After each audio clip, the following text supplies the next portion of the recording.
Nimesahau wafadhili na wadhamini wetu, tunatambua uwepo wenu pia. Ndugu zangu, baada ya shukrani kwa Mwenyezi Mungu, nimshukuru pia Mheshimiwa Mwenyekiti wa ALAT Taifa kwa mwaliko wake kwangu kwa kuja kufungua mkutano huu wa 39 wa Jumuiya ya Serikali za Mitaa. Hii ni mara ya pili kwangu. Mara ya kwanza ilikuwa mwaka 2021 mwezi wa Septemba tarehe 27, na ilikuwa ni miezi michache tu baada ya kukabidhiwa jukumu hili. Nitumie fursa hii pia kutoa salamu za pongezi kwa wote waliochaguliwa katika uchaguzi wa serikali za mitaa uliofanyika tarehe 27 Novemba mwaka jana, yaani wenye viti wa serikali za vijiji, kamati za mitaa, wajumbe wa halmashauri za vijiji na wajumbe wa kamati za mitaa. Hongereni sana. Shukurani za pekee kwa wasimamizi wa uchaguzi huu. Kwa wasimamizi wa uchaguzi huu, jeshi langu la madedi mpo? Hongereni sana. Kama nilivyosema wakati wa kampeni za uchaguzi ule, serikali za mitaa zina umuhimu mkubwa sana, na nawaomba nafasi zenu mkazitumie kwa ukubwa huo, wale mliochaguliwa. Tuachane na yale ya nyuma. Wewe ukishakuwa mwenyekiti wa kijiji, si mjumbe wa mtaa, nani wewe, big boss, hushikiki, na kazi ni kuangalia rasilimali ziko wapi. Tuachane. Sisi ni watumishi wa wananchi, tukazitumikie nafasi zetu kuwatumikia wananchi. Napongeza pia kwa maandalizi mazuri ya mkutano huu mkubwa, na niungane nanyi kuwashukuru sana wadhamini wetu na kamati ya maandalizi na wote waliotusaidia kukamilisha mkutano huu. Wadhamini wetu, asanteni sana. Vile vile niwapongeze kwa kuchagua kauli mbiu inayoendana na muktadha wa mkutano huu, inayosema shiriki uchaguzi mkuu, muktadha wa wakati huu unaosema shiriki uchaguzi mkuu 2025 kwa maendeleo endelevu. Ndugu zangu, nimeyasikia maelezo ya kina ya mwenyekiti wa ALAT Taifa kuhusu shughuli za ALAT, na nawapongeza sana kwa kazi mnazoendelea kufanya, ikiwemo kuimarisha upashanaji wa habari na kujenga uwezo wa watendaji wa halmashauri. Lakini pia nitambue mchango wenu mkubwa kwenye uanzishwaji wa Jumuiya ya Serikali za Mitaa ya kule Zanzibar, yani ZALGA. Lakini niwapongeze pia kwa kujiunga kwenye jumuiya za kikanda. Hongereni sana. Kwa upekee nipongeze wizara ikisimamiwa na Mheshimiwa Waziri kwa kusimamia shughuli zote zilizofanywa na serikali za local government huko, serikali za mitaa. Na kushukuruni sana na hongereni sana wizara. Yote hayo sio tu ni sehemu ya kuimarisha utendaji kazi wa mamlaka za serikali za mitaa, bali pia ni kuimarisha utawala bora na vile vile ni kuimarisha ALAT yenyewe. Hongereni sana. Ndugu zangu, ni wazi kwamba kufanikiwa kwa mipango ya serikali au serikali kuu inategemea sana ushirikiano kutoka mamlaka za serikali za mitaa. Kiasi kikubwa cha fedha kimeendelea kutekeleza miradi ya maendeleo na miradi ya kuimarisha ustawi wa jamii katika maeneo mbalimbali kule mnakotoka. Miradi hiyo imechochea maendeleo na kuboresha hali ya utoaji huduma za kijamii na kiuchumi kwa wananchi wetu. Ndio maana mara zote nimekuwa nikisisitiza uwajibikaji na ufanisi katika halmashauri, kwani huko ndiko waliko wananchi wengi na ndiko tulikoelekeza miradi mingi ya maendeleo, na tutaendelea kutegemea ushirikiano wenu katika kuhakikisha kwamba kazi kubwa inayofanywa inaleta matokeo yaliyokusudiwa na kuimarisha ustawi wa wananchi. Sasa katika kufanya hivi ili haya yatimie, kuna mazuri na machungu yake. Mnajua kwamba katika kipindi cha miaka mitatu hiki nimekuwa nikitoa mikeka mingi ya mabadiliko kwenye serikali za mitaa, ngazi ya mkoa, wilaya, halmashauri, huko mingi tu, na si kwa raha au kwa kupenda, ila kwa kutafuta cream wale watakaosimama na serikali kufanya kazi serikali iliyokusudiwa. Sasa nataka kusema kwamba kama maxi ni 100, tuko kwenye 85. Tumeshanyooka, tumebakia 25. Tutakwenda kunyoshana polepole mpaka wote tusimame njia hiyo. Ndugu mwenyekiti na wajumbe, mwaka 2021 nilipozungumza nanyi ilikuwa takriban miezi 6 tu tangu nishike hatamu ya uongozi wa nchi yetu. Nilitumia mkutano ule kuainisha mipango ya serikali kwa wananchi walioko kwenye halmashauri zenu. Niliahidi kujenga jumla ya madarasa 15,000, vituo vya kutolea huduma za afya kwenye tarafa 250, na niliahidi kuongeza kasi ya upatikanaji wa maji safi na salama na ujenzi wa barabara vijijini. Niliahidi pia kurejesha baadhi ya vyanzo vya mapato vya halmashauri vilivyokuwa vimechukuliwa serikali kuu. Sasa ni wajibu wangu kuwarudishia mrejesho wa ahadi zile nilizozifanya. Lakini kwa bahati nzuri, nilipopita kwenye mabanda maonyesho kabla sijaingia hapa, majawabu yote niliyakuta kwenye mabodi na wakurugenzi walinieleza yaliyofanyika.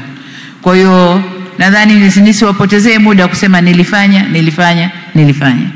Lakini niwaambie tu kwamba kwenye elimu, mbali na madarasa 15,000, tumejenga vyuo vya VETA katika wilaya 64, kazi inaendelea. Lakini kuna vingine 25 vilikuwa kabla, na kila mkoa kina chuo kikubwa cha mafunzo ya VETA na mafunzo ya ufundi stadi. Lakini kwa upande wa afya, kazi iliyofanyika mnaijua. Lakini pamoja na majengo, amesema mwenyekiti wa ALAT, kuna vifaa vya kisasa sana kwenye mahospitali yetu katika ngazi zote. Lakini pia tumepunguza kwa kiasi kikubwa uhaba wa madawa. Sasa supply ya madawa inakwenda vizuri, na kwamba referral zile za maradhi kuja Dar es Salaam na Benjamin Mkapa zinaishia hospitali za mikoa, kwa sababu vifaa vyote, utaalamu wote, watumishi, kila kitu kiko kule. Lakini juu ya hivyo, magari ya kuhamisha wagonjwa kutoka hospitali moja kwenda hospitali nyingine. Sikujua kuna screen inaonyesha yaliyotekelezwa. Sasa yule mwenye nani, kuwa makini basi nikisema uweze kuweka hizo yaliyotekelezwa.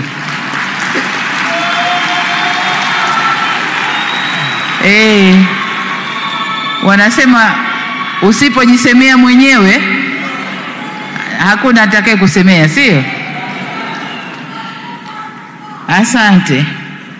Watoto wangu wa vyuo vikuu wanasema mama asemewe, na wao nimesimama kunisemea. Kabisa. Tukiacha sekta ya afya, sekta ya maji, wakati ule kwenye maji tulikuwa 70% vijijini, lakini 84% mijini. Na kwa sasa mpaka juzi napofungua mradi wa Same Mwanga, vijijini tumetimiza 83%, na lengo tulilopewa ni 85%. Na kwenye miji tumefika 90%, tumebakisha 5. Kuna miradi zaidi ya 1000 maeneo mbalimbali. Tunapofika mwezi wa 10 miradi mingi itakuwa imemalizika, tutafika kwenye agizo tulilopewa na ilani ya uchaguzi. Kwenye ujenzi wa barabara za vijijini, tumejengea TARURA uwezo wa kibajeti na kwa rasilimali watu pia, na hivyo kuiwezesha kufanya kazi zake kwa ufanisi. Tumejenga barabara mpya za lami, lakini tumefungua wilaya nyingi kwa barabara zinazopitika misimu yote. Natambua bado kazi ipo ya ujenzi wa barabara. Kila unapokwenda unadaiwa lami, lami, lami. Na ndio raha ya maendeleo. Ukionja maendeleo, unataka maendeleo yaendelee kusambaa. Lakini nataka niwape jambo la faraja kama alivyosema mmoja wetu hapa. Nililikuta kwenye maonyesho. CRDB tumefungua nao Samia Bond kwa ajili ya fedha za miundombinu hasa barabara. Bondi ile tulipoifungua tulikusudia kukusanya bilioni 150. Kwa bahati nzuri tumekusanya bilioni 300, na hii ni kuhakikisha kwamba sasa TARURA hawendi kukwama kwenye utekelezaji wa ujenzi wa barabara kule vijijini. Barabara zitakwenda kujengwa kwa kiasi kikubwa. Kwa upande wa kurejesha baadhi ya vyanzo vya mapato kwa halmashauri, tayari tumerejesha makusanyo ya mabango yamerudi kwenu halmashauri, lakini pia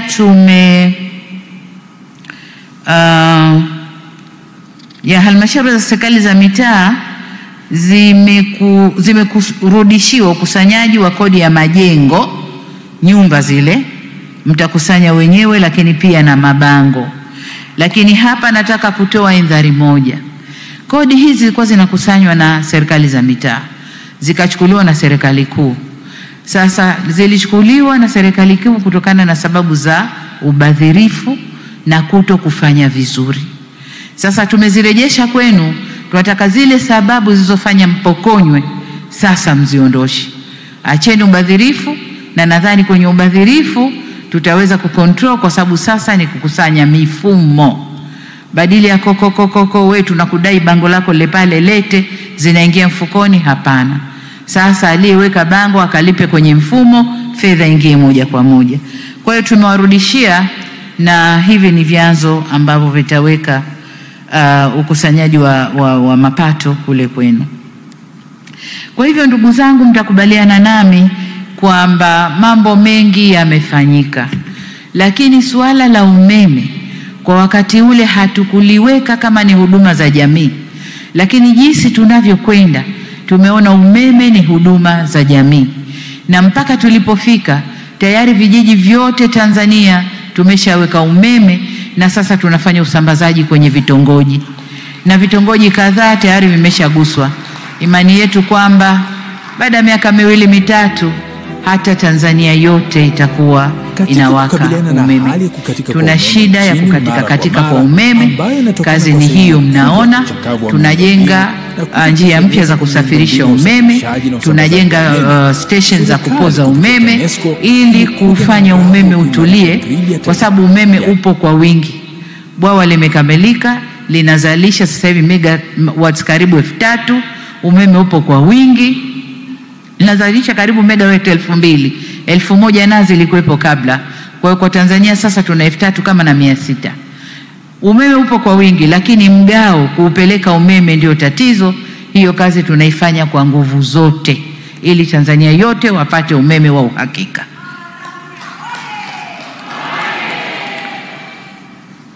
Ndugu zangu, niliyoahidi nimeyatimiza.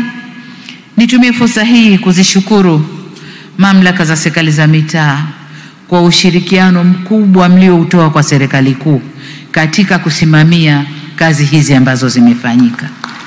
Kama nilivyosema, nyinyi ndio moyo wa serikali kuu. Fedha inayokuja kule, wasimamizi ni nyie, na nyinyi ndio mnasimamia maendeleo kule. Mheshimiwa Mwenyekiti na wajumbe, pamoja na ahadi nilizozitoa nilipozungumza nanyi mwaka ule 21, niliainisha pia changamoto za kufanyiwa kazi. Miongoni mwa changamoto hizo, kwanza ilikuwa ni usimamizi madhubuti wa mapato kwa kutumia mifumo ya TEHAMA. Lakini la pili ilikuwa kuwachukulia hatua maafisa wabadhirifu, na ndio ile nilisema mikeka na kuchuja wabadhirifu, wazembe, wanani wote tumechuja, tuko 85%.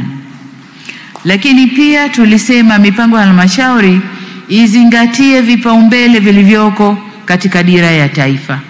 na nadhani kwa sababu tunakwenda kumaliza dira, halmashauri zimefanya hivyo, lakini mmetoa maoni vizuri kwenye dira yetu mpya inayotoka 2025 hadi kule 50. Mmetoa maoni vizuri kwa mipango yenu iende ikaangalie maoni mlioyatoa kwenye dira mpya ambayo karibu tutaizindua. Lakini jengine tulisema halmashauri kutenga siku maalum kusikiliza kero za wananchi. Hapo bado tunasuasua, hatujafanya vizuri sana, bado tunasuasua. Lakini hata hivyo nafarijika kwamba halmashauri nyingi ziko kwenye hatua mbalimbali za utekelezaji na chache ndizo bado zinasuasua, lakini naamini wote tunatambua umuhimu na uhalali wa maelezo yale na mtaongeza kasi katika utekelezaji. Ndugu zangu, changamoto zinazobidi kufanyiwa kazi zaidi. Hizi changamoto zilikuwa za mwaka ule ambao tulizungumza, tumezifanyia kazi, lakini bado kuna changamoto zinahitaji kufanyiwa kazi zaidi. Sasa niseme pamoja na mafanikio ya utekelezaji wote ule kupitia ziara zangu mikoani na mrejesho naopata kutoka kwa wananchi kwa kutumia njia mbalimbali, bado zipo changamoto ambazo Mungu akitupa uhai inafaa tushirikiane kuzifanyia kazi kwa juhudi zaidi. Kwa hapa nitagusia changamoto 3 kubwa. Ya kwanza, umakini zaidi kwenye ukusanyaji wa mapato na matumizi. Amesema waziri hapa kwamba bado hadi leo kuna watu, mbali na mifumo halali iliyowekwa na serikali ya kukusanya fedha kwenye halmashauri yetu au halmashauri zetu, kuna mifumo ya pembeni inaundwa inakusanya fedha hivyo hivyo, na fedha zile badala ya kuingia kwenye mfumo halali naingia mifumo ya watu binafsi. Waziri na wakurugenzi, na wataka muwe macho kwenye hili, muwe macho kwenye hili, kwa sababu fedha hii itakapokusanywa yote ikaingia kwenye mifumo halali, hizi kelele tunazopiga ndogo ndogo hazitakuwepo. Tutakuwa na fedha ya kutosha ya kufanya shughuli zetu za maendeleo.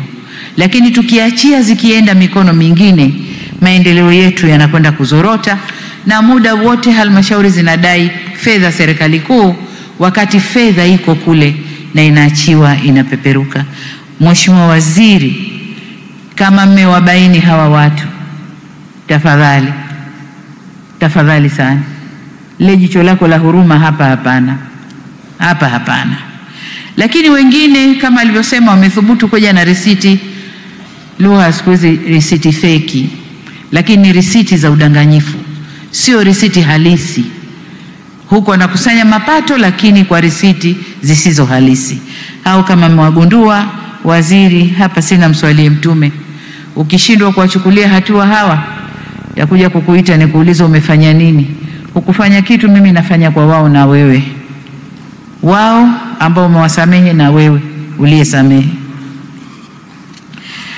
Ndugu zangu, niwapongeze halmashauri, kwa kweli mnapaswa kupongezwa kwa kuongeza ukusanyaji wa mapato. Lakini muono wangu ni kwamba mnaweza mkafanya vizuri zaidi ya hapa mlipofika.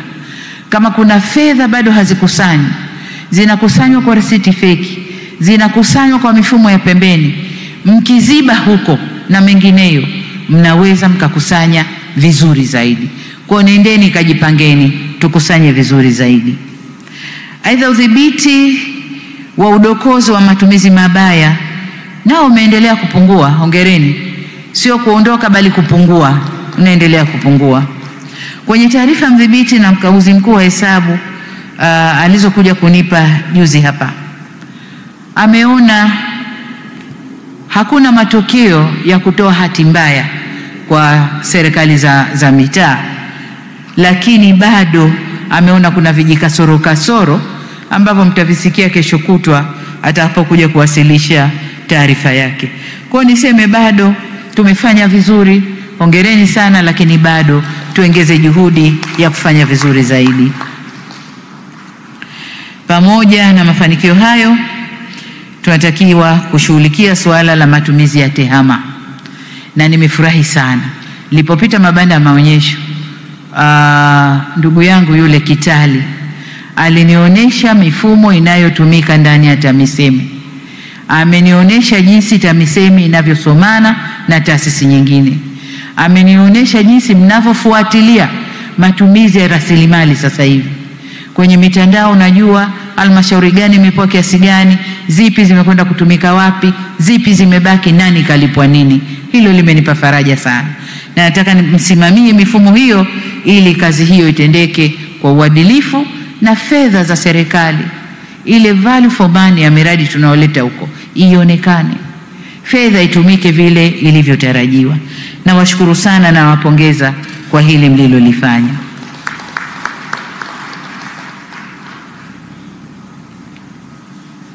Lakini pamoja na vyanzo tulivyo navyo, nitoe rai kwenu kubuni vyanzo vipya. Mbuni vyanzo vipya vya mapato na msimamie ipasavyo makusanyo, hususan maeneo ya majiji na miji midogo ambapo naamini tunaweza kufanya vizuri zaidi. Vile vile ni kuombeeni viongozi wa ALAT, suala la matumizi mabaya ya fedha za umma na ulegevu kwenye makusanyo ya mapato fikishieni, yani vishikieni bango, simamieni. Mmesimamia mengine vizuri kama mwenyekiti ulivyosema, hili nalo linataka kusimamiwa vizuri. Jambo la pili tunalopaswa kulifanyia kazi ni usimamizi wa sheria na sheria ndogo katika maeneo yetu. Tunatunga sheria katika maeneo yetu, sheria mbalimbali, tumepewa wajibu huo kisheria, lakini kwenye usimamizi tunakuwa wadhaifu sana. Mengi yanayotokea ni kwa sababu hakuna usimamizi wa sheria hizo. Kwa mfano, kuna sheria kwamba mtu anapotaka kujenga, iwe makazi au makazi na biashara au biashara, lazima aende halmashauri apate kibali, apeleke ramani, apeleke anachotaka kufanya, anapewa kibali, na baada ya kupita kwenye bodi sijui za wa engineer na nani anapewa kibali. Lakini kibali kikisha toka, mtu yule anakwenda kujenga anavyotaka yeye. Anageuza kabisa kile kibali, ruhusa aliyopewa kwenye kibali, anajenga kitu kingine kabisa. Lakini halmashauri kuna wanani wanaitwa hawa maengineer, mnawaita wanani? Wahandisi. Kuna wahandisi, kuna wasimamizi, kuna nani, na kazi yao ni kuzunguka kwenye maeneo yao kuona kama vibali vilivyotolewa vinatekelezwa kama vilivyotoka. Hapana. Kuna majumba yanajengwa ajabu. Mfano mzuri eneo la Kariakoo. Halmashauri kule, iwe ya jiji la Dar es Salaam au halmashauri nyingine, wanatoa vibali. Mtu akisha kukipata kibali anakwenda kujenga nyumba aliyopewa kibali, lakini na rumbesa juu. Rumbesa zimeacha sasa kwa za mazao ya kilimo, zinakwenda kwenye ujenzi. Unaona kabisa nyumba imejengwa lakini ina kishubaka kimeongezwa juu. Kwa hiyo ndugu zangu, twendeni tukasimamieni sheria zetu. Wakati mwingine sheria zinavunjwa na sisi wenyewe. Sisi wenyewe watunga sheria. Unaingia kwenye biashara, unaingia kwenye ujenzi, wewe mwenyewe unavunja sheria mlizozitunga. Hili twendeni tukalisimamie kwa dhati kabisa na tulifanyie kazi.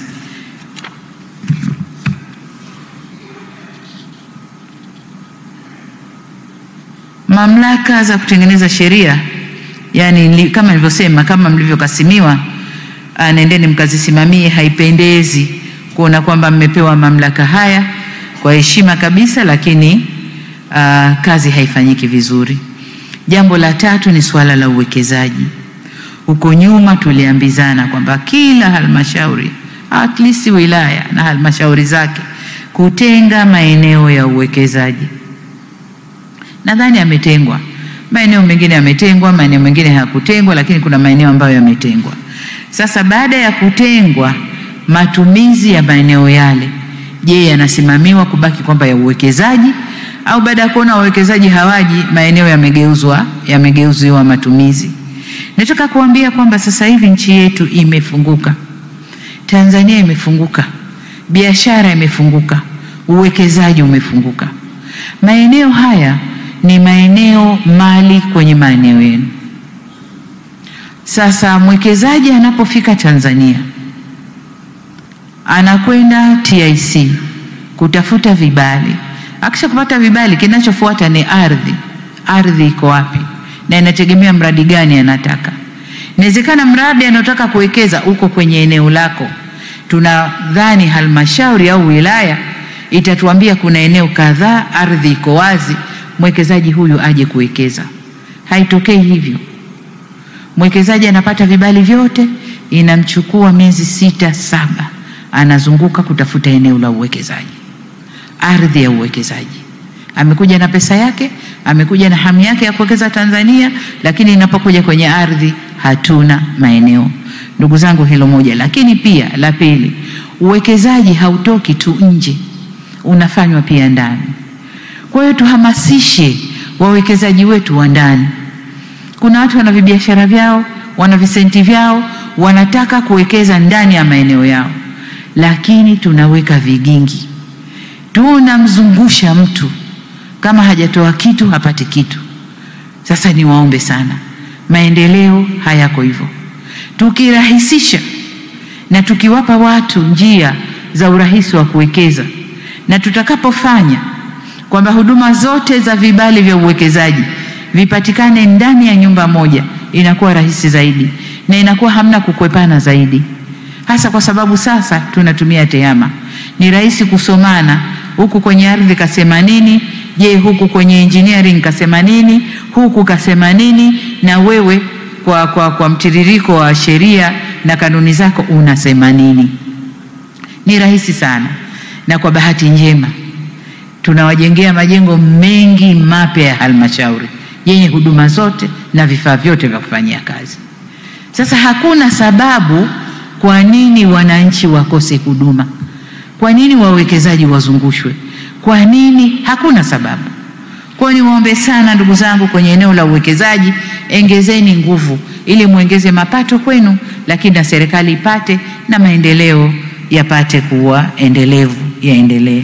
Tufanye hivyo kwa maslahi mapana ya taifa letu. Kwa upande wetu serikali kuu tumejitahidi sana kuvutia wawekezaji, lakini tunakuwa vigingi huko tukifika kwenye maeneo ya ardhi na maeneo mengine madogo madogo. Lakini jengine ni kuhakikisha kwamba halmashauri zinazingatia utawala wa sheria pale zinapotaka kuchukua hatua kwa mwekezaji. Tuna kesi ambazo uko aidha mkuu wa wilaya au mtendaji wa halmashauri anaamua tu, inawezekana kweli mwekezaji kafanya kosa, unaamua tu kwa mabavu, kuanzia sasa mradi umefutwa na hivi na hivi na hivi, bila kujali kwamba huyu mtu kaingia mikataba na serikali. Mnapowafanyia hivyo, wala habishani na wewe, ataomba mara ya kwanza, mara ya pili, anapanda kwenye mahakama za kidunia. Ndio mkataba wetu unavyosema, tukikerana, tukikosea, tupelekeni mahakama za kidunia. Akienda kila kitu kipo, tunalipa fedha nyingi ndugu zangu, fedha nyingi za kushtakiwa huko nje, wanapata haki, tunalipa fedha nyingi. Sasa jiepusheni na hilo. Mnapotaka kumkosoa, kumchukulia hatua mwekezaji, hebu fuateni taratibu za kisheria zilizopo, lakini pia msiache kuzungumza na mamlaka ya uwekezaji Tanzania ili muone nini mnaweza kufanya kwa mwekezaji wa aina hiyo ambaye amekuharibia kwenye eneo lako. Tufuate sheria, lakini pia kumshirikisha mwanasheria mkuu wa serikali nalo ni jambo jema sana. Niwaombe sana, tupunguzieni mzigo wa kulipa fidia kwa wale wanaokwenda kutushtaki, na pesa ile itumike kwa mambo mengine. Swala jingine ninalotaka kuongea nanyi leo ni kuongeza ubunifu katika utendaji wa halmashauri katika kuvutia, kuchochea uwekezaji zaidi au maendeleo ya maeneo yenu. Na hapa nataka niseme, nilipokuwa kwenye maonyesho, nimekwenda kwenye mabanda halmashauri 3. Nadhani halmashauri ya kwanza ilikuwa Ludewa. Ludewa nadhani ndio halmashauri ya kwanza. Na wao Ludewa wamekuwa wabunifu. Ngoja nione kwenye notes zangu, nimenoti pahali, lakini nimefurahishwa sana. Halmashauri ya Ludewa halmashauri ya Tanganyika na halmashauri ya Kwimba.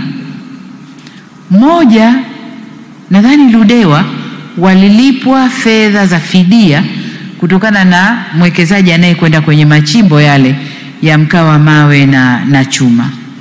Fidia ile ilivyolipwa kwa wananchi, mabilioni kadhaa, walichofanya wamegawa zile fedha. Kuna fedha zimeingia mikononi kwa wananchi, kuna fedha wamefanya shughuli zao za maendeleo, kuna fedha wamekata bima ya afya kwa wananchi wote wa eneo lile. Huo ni ubunifu mkubwa sana. Sasa huku hakutakuwa na kilio, mimi nimekwenda hospitali sikupata huduma, ana bima yake. Kila mwananchi wa kule ana bima yake. Huo ubunifu mmoja. Lakini watu wa Kwimba wao wameitumia vizuri NeST. Wameitumia vizuri kwenye uwekezaji, kwenye kutoa tenda, kwenye kutoa ajira, kwenye kutoa nini. Wamekaa wamebuni kitu ambacho kimewasaidia kwenye utendaji wao vizuri sana. Wale wengine wa Tanganyika wana msitu, wanauza carbon credit, wanauza hewa ukaa. Fedha wanayoipata, hata kama serikali haturidhiki na wanacholipwa, bado tunafanyia kazi, wanaweza kulipwa kitu kikubwa zaidi kuliko wanachopata sasa hivi. Na wana msitu zaidi, nimeshtuka na naambia mkurugenzi kuna ekari 600 nyingine wanataka kuzitumbukiza hivyo. Kwa hapa nitoe, ofisi ya makamu wa rais haipo lakini watanisikia, kwenda kulisimamia hili, hasa kile kitengo cha carbon credit, kuhakikisha eneo lile wilaya Tanganyika inapata fedha wanayopaswa kupata kwenye uuzaji wa carbon credit. Hawa wanaouza na kuuza sasa hivi wanatupunja sana sana. Kwa hiyo Tanganyika, kabla hamkuendelea, subirini serikali kuu iwasaidie jinsi ya kupata pesa hiyo. Lakini wameitumia pesa wanayopata kutokana na mauzo hayo.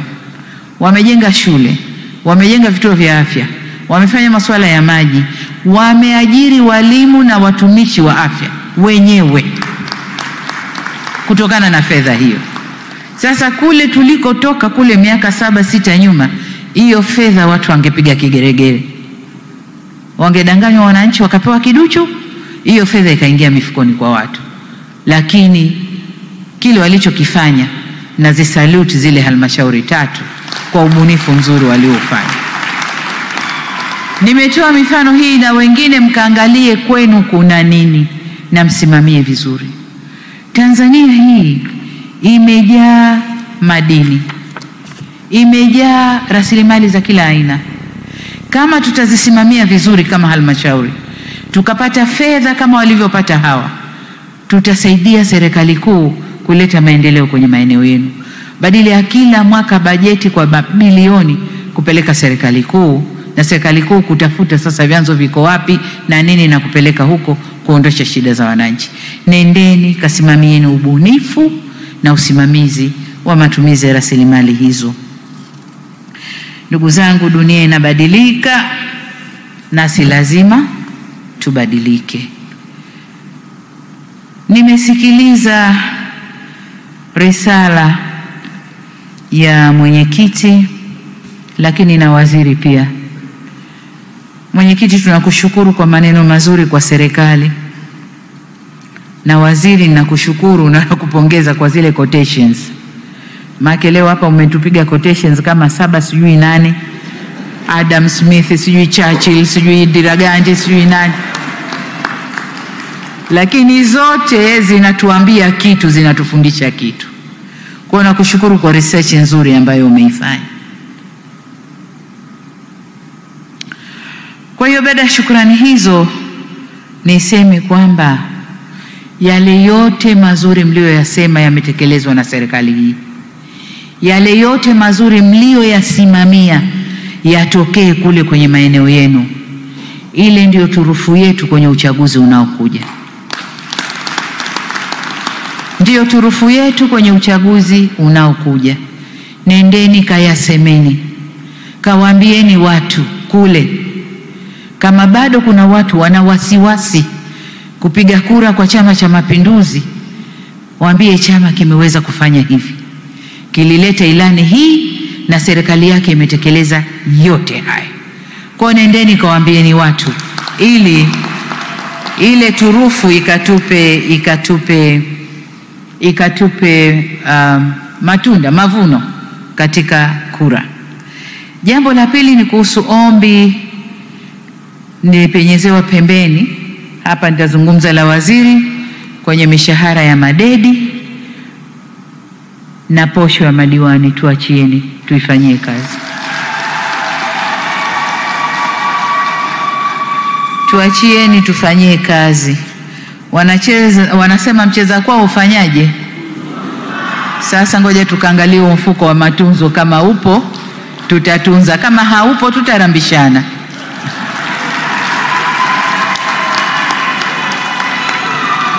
Sasa baada ya kusema hayo, maelekezo mahsusi kwa ALAT, muendelee kusimamia watumishi wa mamlaka za serikali za mitaa ili watoe huduma bora ambazo zinakidhi mahitaji ya wananchi. Tuwapokee, kuwasikiliza na kuwahudumia wananchi kwa weledi, hekima na busara. Lakini la pili, imarisheni mifumo ya kitaasisi na uwezo wa viongozi na watendaji wa mamlaka za serikali za mitaa kushughulikia kero na malalamiko ya wananchi kwa wakati. Hawa wananchi, ndugu zangu, ndo waajiri wetu. Leo hii wakisema hamjatufanyia mema, ondokeni, sitaondoka peke yangu, tutaondoka wengi hapa humu ndani ya ukumbi. Sasa ili tubaki, twendeni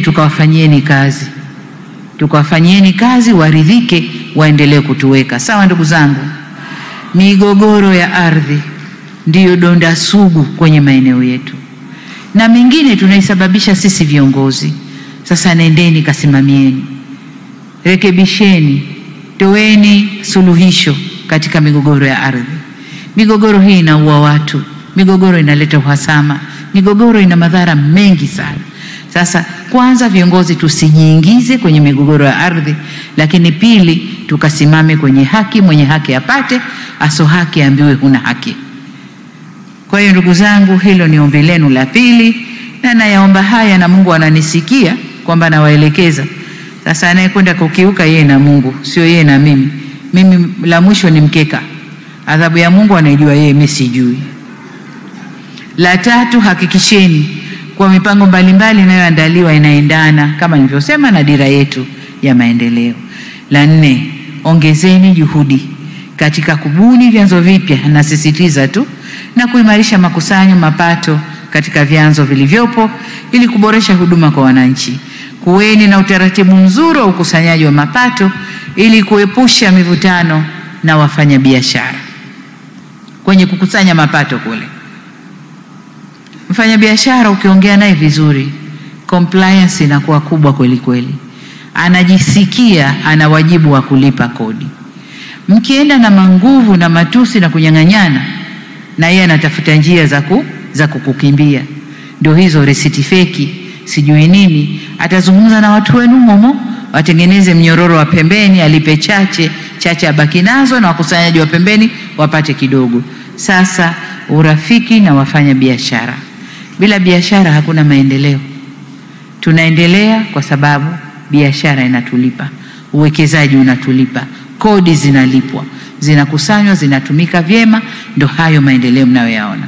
Ingekuwa kwa serikali kuu tunakusanya na kuzipiga mdomo, wala tusingeleta kule zikaja zikafanya maendeleo ya watu. Zingeletwa chache mno ambazo zisingeweza kufanya kitu. Lakini leo tunasimama kwa fahari kusema tumefanya kwa sababu fedha inakusanywa na inatumika vizuri. Sasa na nyie katika ngazi zenu kafanyeni hayo. Nihitimishe ndugu zangu, nimalizie kwa kuwapongeza tena kwa mafanikio mlioyapata.